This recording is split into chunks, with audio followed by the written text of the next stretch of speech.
దేవుని నామానికి స్తోత్రం కలుగునుగాక. ప్రభువైన యేసుక్రీస్తు నామములో యూట్యూబ్ చూస్తున్న వారికి, గ్రూప్లో ఉన్నటువంటి దైవ సేవకులకు, సేవకురాండ్రకు అందరికీ కూడా, మన విశ్వాసులకి, మన చుట్టుపక్కల ఉన్న సంఘస్థులకి, మరి సంఘంలో ఉన్నటువంటి బిడ్డలందరికీ కూడా ప్రభు నామంలో అందరికీ వందనాలు తెలియజేస్తూ ఉన్నాం. ప్రియులారా, మరి చిన్న వాక్యం చదువుకుందాం.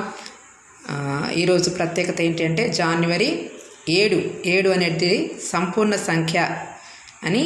మరి బైబిల్ గ్రంథం చదివే ప్రతి ఒక్కరు కూడా 7 అనేటువంటి సంఖ్యని ఇష్టపడుతూ ఉంటారు. మరి 7వ తేదీకి ఉన్నటువంటి ప్రత్యేకత, మరి నా జీవితంలో నా ఆత్మీయ పుట్టినరోజు, అంటే నేను నీటి బాప్తిస్మాన్ని పొందినటువంటి రోజు. ఈ నీటి బాప్తిస్మాన్ని మరి ఫుల్ గాస్పల్ చర్చ్ ఫౌండర్ అయినటువంటి మా ఆత్మీయ తండ్రి గారు, వారి పేరుని ఉచ్చరించడం నాకు అంతటి దాన్ని కాదు, కానీ ఎందుకంటే వారి ద్వారా మేము వాక్యం విని మరి ఈ రక్షణానందాన్ని అనుభవిస్తున్నటువంటి వారం.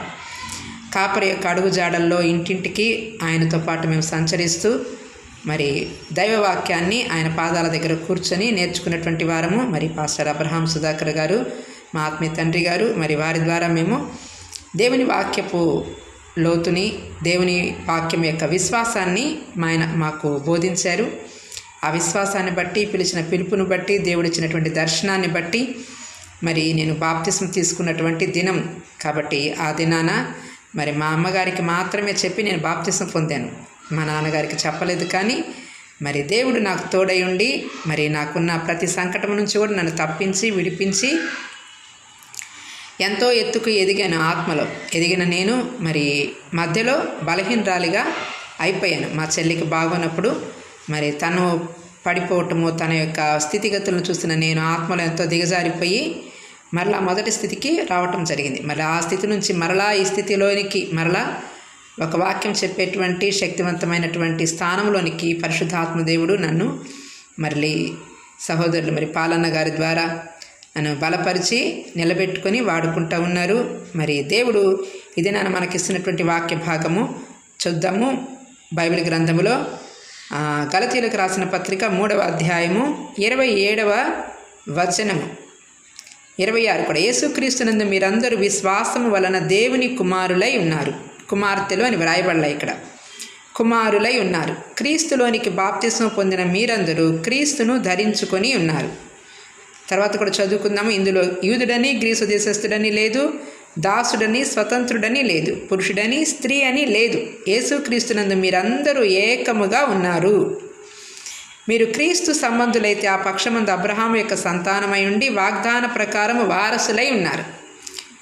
చిన్న ప్రార్థన చేసుకుందాం. పరిశుద్ధాత్మ తండ్రి, మీకు వందనాలు, స్తోత్రాలు చెల్లిస్తూ ఉన్నాం. ఇచ్చిన ఈ వాక్య భాగాన్ని బట్టి మీకు వందనాలు. మీరు చేసిన మేలులకై వందనాలు అయ్యా. నిన్ను ధరించుకోవటానికి, నీలో జీవించడానికి మీరు మాకు ఇచ్చిన ఈ భాగ్యాన్ని బట్టి వందనాలు, స్తోత్రాలు చెల్లిస్తూ యేసు నామములో ప్రార్థించి అడిగి వేడుకుంటున్నాం తండ్రి, ఆమేన్.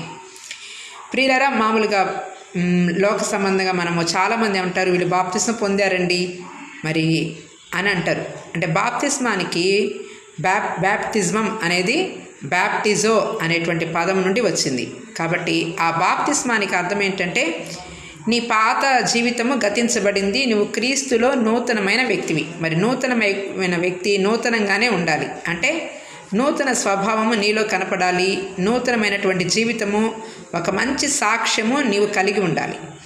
కాబట్టి సాక్ష్యం పోగొట్టుకుంటున్నావు అంటే నువ్వు మరలా అపవాది యొక్క చెరలోనికి నువ్వు వెళ్తున్నావు, అపవాది బంధకాలలో నువ్వు ఇరుక్కుంటున్నావని అర్థం. కాబట్టి అపవాది నుంచి నిన్ను విడిపించి ఆయన నిన్ను నా కుమార్తె లేదంటే నా కుమారుడు, ఇందాక చదువుకున్న యేసుక్రీస్తునందు మీరందరూ విశ్వాసము వలన దేవుని కుమారులు. కాబట్టి we are the sons of God. కాబట్టి మనము దేవుని కుమారులం. క్రీస్తులో స్త్రీ తత్వం లేదు. క్రీస్తులో మనమందరం ఆత్మలము. ఆత్మకి స్త్రీ అని కానీ పురుషుడని కానీ భేదం లేదు.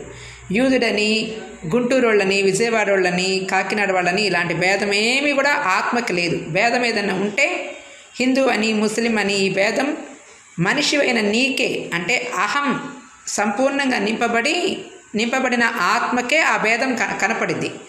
అహాన్ని విడిచిన వారికి ఆ భేదం కనపడదు. ఈ సంఘం, ఆ సంఘం, వాళ్ళు వీళ్ళు అనే భేదం కనపడదు. నువ్వు ఏ సంఘమునైనా ప్రేమిస్తావు, ఏ పరిచర్యనైనా ప్రేమిస్తావు.